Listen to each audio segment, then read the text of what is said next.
Happy holidays. Want to give your host a gift? Consider subscribing, rating, and reviewing the show this holiday season. It really helps the show grow. From all of us at Believe, have a Merry Christmas, everyone, and a happy holiday. Hello, and welcome to Around the Political World with John Rothman. I am your host, John Rothman. If you're a fan of the show, make sure to hit the follow button on the top right of Apple Podcasts, Spotify, or wherever you are listening at this very moment. When you hit follow, leave a review or share an episode with a friend. It helps other people discover the show, keeps us going, and as I like to point out each and every day, it expands our base. I want to speak to you this morning, frankly and candidly, as I do every morning, about some of the issues that I think are critical. And the first has to do with the shameful conduct of the President of the United States. With the death of Rob and Michelle Reiner, the tragic death by their own son, evidently, we all feel the pain. And I have to tell you, those of us who are parents feel it even more. There is something horrific which happened. And what the President of the United States posted on Truth Social was shameful. Shameful in every way. What's even more shameful is that the Republicans, when asked to comment about it in the House and Senate, wouldn't comment. They avoided the subject because they're embarrassed too. What Donald Trump calls Trump derangement syndrome. Well, Mr. President, with all due respect, you have brought it on yourself. Comments like this, essentially shaming Rob and Michelle Reiner, even as they die, is horrific. And the President of the United States should be held accountable. Let me be clear. In any other administration, if a President of the United States had done this, and by the way, innumerable other things, there would have been calls for that president's removal from office. The idea that this president is unbalanced is clear to me. Now, some of you who are Trump defenders will say, well, John, you suffer from Trump derangement syndrome too. No, quite the contrary. I am an analyst who looks carefully, and I can see what this president is doing. So let me be crystal clear. No ambiguity. What the president said on Truth Social is shameful. It ought to be condemned by everyone, universally, Democrats and Republicans. And more than that, the American people should realize that we have in the White House, I'm going to use this term advisedly, a loose cannon. Now let me take it a step further. You may have heard that Donald Trump is suing the B.B.C. for $10 billion. He's suing them for defamation over editing of Trump's January 6th speech in a special which appeared on B.B.C. Let me explain that B.B.C. has announced it will defend itself. But this president, who is suing B.B.C. for $10 billion, and who, by the way, has gone after CBS, NBC, ABC, CNN. If you don't say something nice about him, it's suable. This, my friends, is horrific conduct by a president of the United States. The BBC, like all other networks, including those in the United States, may express opinions. That's what happens when you edit news. The editor, most assuredly, edits the way they think it ought to be. And I'm glad they do. But this president has such a thin skin. Of course, he learned this lesson from Roy Cohn, Joe McCarthy's attorney. And you will remember that Roy Cohn said, just attack, never admit defeat, go on the offensive. And that's what Donald Trump does. And that, my friends, is why he's a bully, pure and simple. There is more. The White House ballroom, this exercise in extravagance, and I might add, destruction of part of the White House historic area, that is the East Wing. The president is now claiming that this new ballroom is part of national security. Balderdash, rubbish, nonsense. More of Donald Trump's, I don't know what to call it, craziness. And so I want everyone to be aware there is now a lawsuit dealing with the ballroom, and I hope it succeeds. Although the old East Wing cannot be restored, history was destroyed by this president and this administration. And now there are objections coming in to what will be, according to the plans, an oversized ballroom. My friends, I believe in protecting heritage. I believe in protecting historic sites. Doesn't mean you can't make changes to them, but bulldozing a site and then planning to build a building bigger than the White House itself, that, my friends, well, I think it goes beyond everything, and it ought to be stopped. Now, let's be clear. There is another issue which needs to be addressed right now, and that has to do with Senator Mark Kelly. The Pentagon, the Department of Defense, not the Department of War, let me point out to you. There is no Department of War. There is a Department of Defense established by congressional statute. The decision has been made to pursue Senator Mark Kelly. And what we are told is it is a command investigation. Mark Kelly has not been active military service in years. He is now a member of the United States Senate. And the fact is that the Trump administration is extending its, let me be blunt, its prosecution and persecution of political opponents. This is vindictiveness par excellence. For Mark Kelly, it represents an interesting direction because he may well now seek the Democratic nomination for president of the United States. And if he does, well, being the target of Donald Trump can only help him. Let me remind everyone of something I mentioned several weeks ago. And that is that Lyndon Johnson took a defeated Richard Nixon, accused him of being a chronic campaigner, and elevated him in 1966 in the midterm elections to become the spokesman for the Republican Party. When a sitting president attacks an opponent, well, it does elevate that opponent's status. But make no mistake about it. What this president is doing in planning to court-martial Mark Kelly is nothing less than, well, another example of the horrific nature of this administration. Speaking of the next presidential election, we are told that former Vice President Kamala Harris, who was the Democratic nominee for president in the last presidential election, is now actively pursuing the idea of running again. There's a lot of discussion, pro and con. Her book tour has now been extended. She is going to speak to the Democratic National Committee.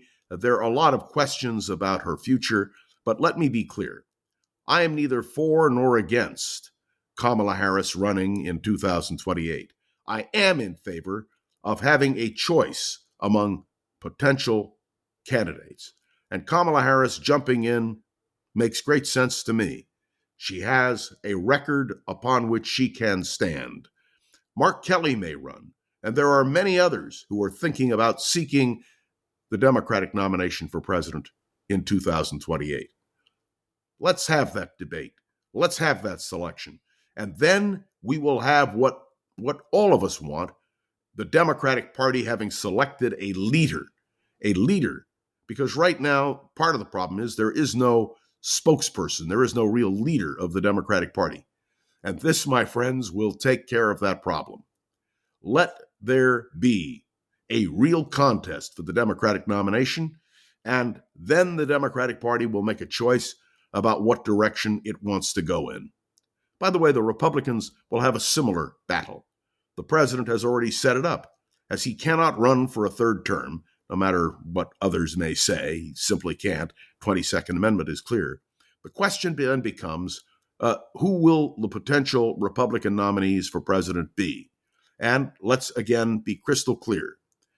Donald Trump has identified two people who he believes are theoretically the people who the party could consider.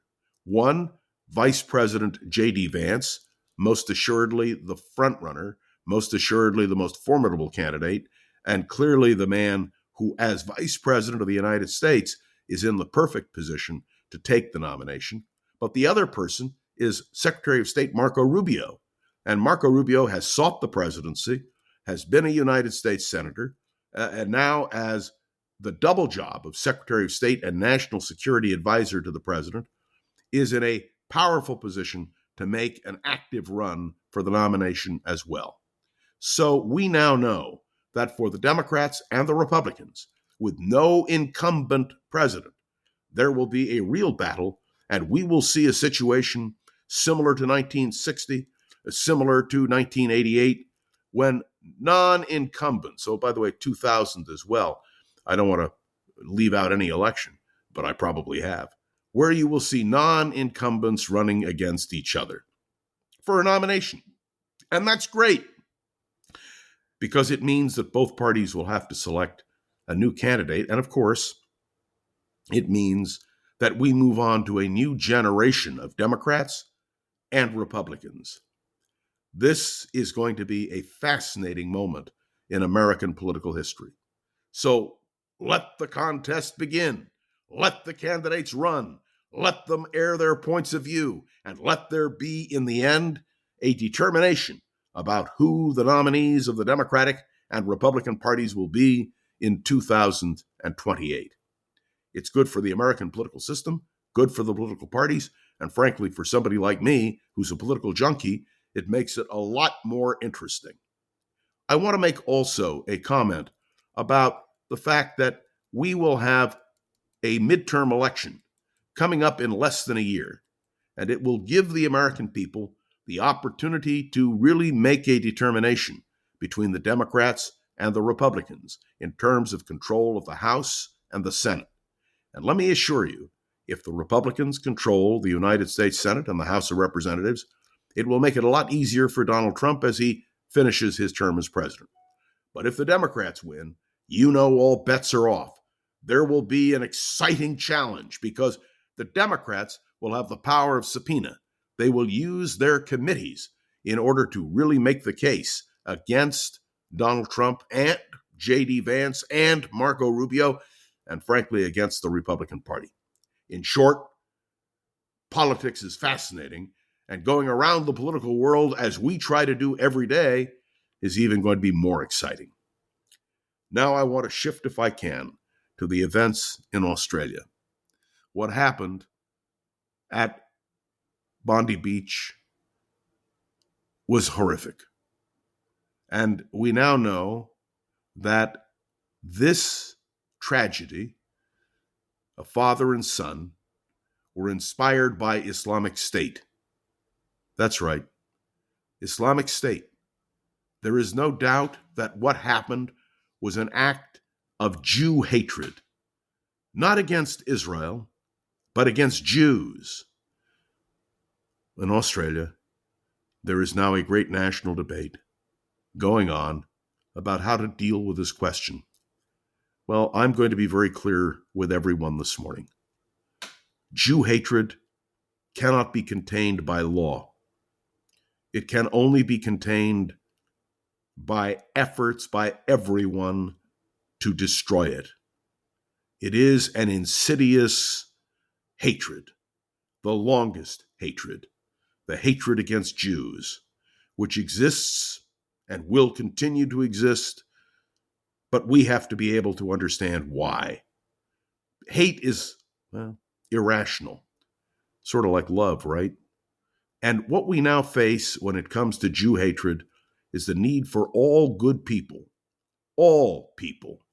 Jews, Christians, Muslims, people who are atheists or agnostics, people of all different faiths and background, to join together in condemning hatred of Jews. And my friends, let's be clear. That's what we're talking about. Jew hatred, pure and simple. Islamic State is determined not just to destroy Israel, but to destroy all Jews. And the attack which took place was just horrific. I am still staggered by the fact that Jews around the world, everywhere, are now more cautious, more careful when it comes to gathering together. Tonight will mark the third night of Hanukkah, and Jews around the world will gather to light the lights. And I'm told many non-Jews are lighting the lights as well. Let the light of freedom, the light of Hanukkah, illuminate all of us so that this terrible scourge of Jew hatred can be addressed by all of us as it should be, in a direct and clear fashion.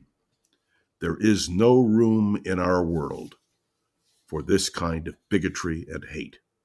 Not against Jews, not against anyone. Remember, Hanukkah is the celebration of freedom. And let us be freed, if you will, from hatred. Thanks for tuning in to another episode of Around the Political World with John Rothman. I'd love to hear your thoughts on today's episode. Drop a comment on YouTube or Spotify and click any of the links in the show notes to connect with me on social media. Remember, please, to share this episode and all of our episodes with a friend or colleague so we can continue to grow and expand. This show has been getting so much positive attention that we are very pleased that advertising support exists. We're happy because it means that this will help us to create more opportunities for Around the Political World with John Rothman. And we're happy to share all of this with you. Well, as we celebrate the third night of Hanukkah and we reflect on the condition of our world, I want to wish you all a wonderful celebration. But more than that, I want to say thank you to all of you for your support for this podcast. And of course, my deep appreciation to Gogo Zoger, who is the producer of this podcast and makes all the magic happen. I am John Rothman. I will be back tomorrow, right here, on Around the Political World with John Rothman. See you then. If you like the show, please take a moment to rate, review, and subscribe. It really does help the show to grow. Thank you for listening.